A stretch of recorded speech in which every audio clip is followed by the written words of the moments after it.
يا بركة بسم الله. النهاردة الأهلي كان قدامه 3 بطولات، خسر بطولة. يعني أنا بستغرب إزاي البطولة دي تاني مرة يخسرها من فرقة من أنجولا اللي هي بطولة كرة اليد للبنات، وعلى صالة النادي الأهلي. فلازم يشوفوا بقى اللي إيه، يدعموا الفرقة دي كويس، لأن فرقة أنجولا أو النوبة اللي فاتت كان أول أغسطس، النوبة دي كانت فرقة تانية من رواندا. فيعني مش عارف ايه القصة بالظبط. البطولة التانية أول بطولة كأس مصر تخش النادي الأهلي لكرة القدم النسائية، فبنقول لهم مبروك أول بطولة لبنات كرة القدم في النادي الأهلي. الفرقة دي برضو عايزة تدعيم مش أقل من 5 6 لعيبة، 5 6 لعيبة يكونوا أفارقة غير الاتنين اللي موجودين دولت.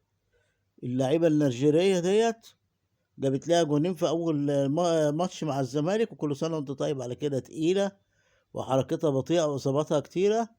واللاعيبه اللي جايبينها من امريكا دي اسم امريكا، وهي بس ايه رفعت الكره الاولانيه في ماتش الزمالك في اول الدوري، ما شفتهاش بعد كده. عايزين لاعيبه طرف يمين وراس 2 رؤوس حربة، تمام، مع حبيبة اللي اللي بتلعب ناحية الطرف الشمال ديت، اللي مركبينها بوليد صلاح الدين ولا بالخطيب. المهم ايه، يعني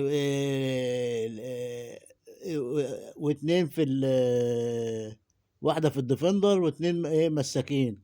لان المساكة اللي بتلعب دلوقتي دي اصلها باك شمال، اللي هي ايه، جايبينها من الأجنبية دي. عندنا كام لعيبة، يعني ايه لعيبة كويسين ناشفين. يعني على ايه لسه ما حفظتش الاسامي قوي، من بينهم سوريا الباك اليمين دي بتلعب باك يمين وباك شمال وجوكر. يعني لسه ما حطيناش اساميهم في دماغنا، ان لسه برضو ايه، بنقول اول بطولة ايه، كويس اول بطولة تخش النادي الاهلي في اول سنة اشتراك، وطلعوا المركز الثاني بعد مسار، مع انهم خرجوا مسار في الايه، في الدور قبل النهائي في كاس مصر. ومبروك لأول بطولة للكرة النسائية للنادي الأهلي. أما بقى بطولة كرة اليد رجال، فالزمالك كان متقدم على الأهلي في الأول الأشواط بفارق هدفين، والأهلي فضل يتقدم يتعادل، وبعد كده تقدم فرق هدفين وفرق 3، ووصل فرق ل4. المهم خلص الماتش ايه، 31-27.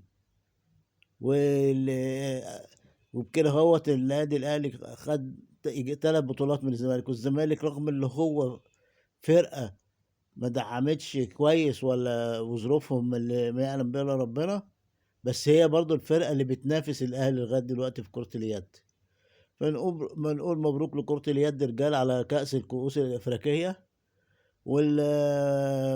والكاس مصر لفتيات الاهلي لكره القدم. ودي بس ايه، آه فيديو مخصوص نبارك فيه لأنسات الأهلي اللي أول مرة يفوزوا بكأس مصر لكرة القدم، ورجال الأهلي لكرة اليد. وإلى اللقاء.